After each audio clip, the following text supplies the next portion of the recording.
Zenith Media, Bharat's #1 movie events and promotions company. Sir. గౌరవనీయులు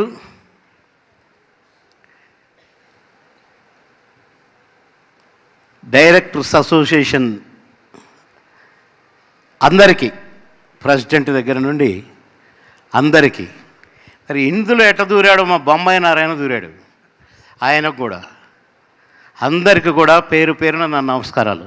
ఎందుకంటే ఎందరో మహామహులు డైరెక్టర్లు వచ్చారు, నేను కూడా చూశాను, నేను కూడా వర్క్ చేశాను. కానీ డైరెక్టర్ అంటే ఇదిరా అనిపించిన వారు గురువుగారు దాసనారాయణరావు గారే. వారు నా డేట్లు దొరకకపోతే వరే నీ డైరీ నాకు ఈరని రాసి పెడతా అంటే గురుగారు దండం పెడతా, ఆ మాట వద్దు గురుగారు అని బ్రతిలాడుకున్నా. అంటే అంత ప్రేమ చూపించేవాడు ఆర్టిస్ట్ అంటే.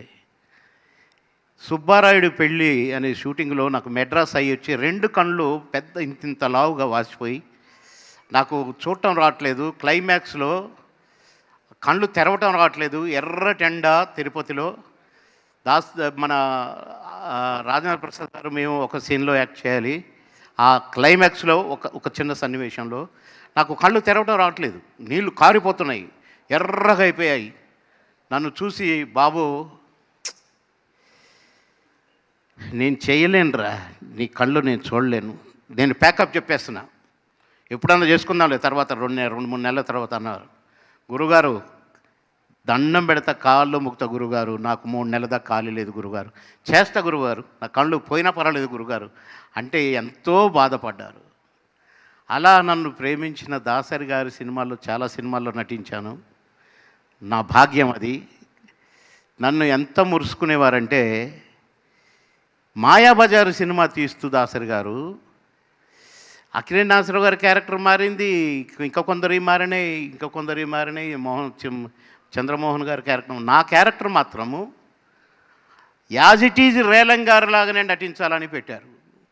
నేను ఎంత బ్రతిలాడానో, వామ్మో నా వల్ల కాదు గురుగారు, నా స్టైలు నాది నా భంగిమ నాది వేరు సార్, నాకు అస్సలు మ్యాచ్ కాదు సార్, ప్లీజ్ సార్ వద్దు సార్, ఇంకేదైనా బెస్ట్ సార్ అని అంటే, లేదు నువ్వు చేస్తావంతే, స్లాంగ్ కూడా అదే పెట్టాలన్నారు. మళ్ళీ స్లాంగ్ రేలంగి గారిలాగా నాకు ఎలా మోల్డ్ అవుద్ది సార్, నా నోరు తిరగదు సార్, నాకు ఆ ఎక్స్ప్రెషన్స్ రావు సార్ అని ఎంత బ్రతిమలాడినా ఒప్పుకోలేదు. డబ్బింగ్ కూడా నువ్వే చెప్పాలన్నారు. మళ్ళీ 3వ దెబ్బ కొట్టారు నన్ను. నేను చెప్పలేను గురుగారు అంటే, నేను చెప్తారా, నీకు ఎష్యూరెన్స్ ఇస్తున్నా, నువ్వు చేయాల్సిందే అన్నారు. చేశాను. రేలంగారు లాగానే మాడ్యులేషన్, రేలంగారు లాగానే నడవటం.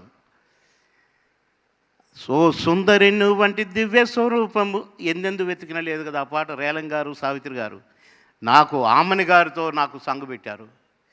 పెట్టి నేను యాక్ట్ చేస్తుంటే మురుసుకొని, నా బిడ్డరా నువ్వు, నా బిడ్డ అన్న ఆ తండ్రి గారు దాసరి గారు పరమపదించటం మాత్రము చాలా దురదృష్టకరం. వారు ఇంకా ఉండి ఇంకా ఎన్నో మహత్తరమైన సినిమాలు తీసి ఎన్నో మహత్తరమైన క్యారెక్టర్ నాలాంటి వాళ్ళకి ఇచ్చి ఎందరినో స్టార్స్ చేసి ఉండేవారు ఉండుంటే. కానీ మాలాంటి వాళ్ళకే దురదృష్టం ఇది. ఎందుకంటున్నానంటే ఆర్టిస్టుని ఎంత ప్రేమించేవారో ఆర్టిస్ట్ని అంత గౌరవించేవారు. భోజన ప్రియులు, వారితో పాటు భోజనం చేయాల్సిందే అనేవారు. ఆ ఎండు చేపలు, పచ్చి రొయ్యలు ఇవి వస్తే మాత్రమే అసలు ఆ రోజు పండగ షూటింగ్ అంతా.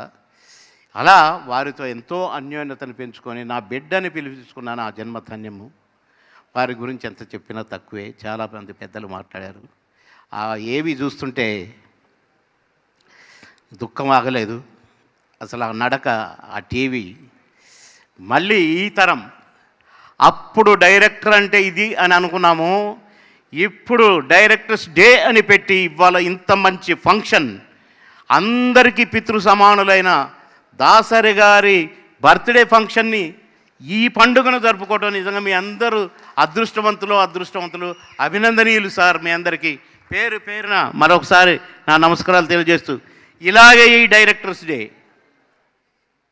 చిత్రసీమ ఉన్నంత వరకు విజయ దుందుమి భోగిస్తూ డైరెక్టర్స్ అంటే దడబుట్టాలి, అలా దడబుట్టించారు దాసరి గారు. ఎదురెదురిండ్లు ఎన్టీ రామారావు గారు, దాసరి గారు. సార్ నిద్రలేసేవారు, వీరు ఇంటికి వచ్చేవారు. మా అన్న, నా దేవుడు ఎన్టీ రామారావు గారు.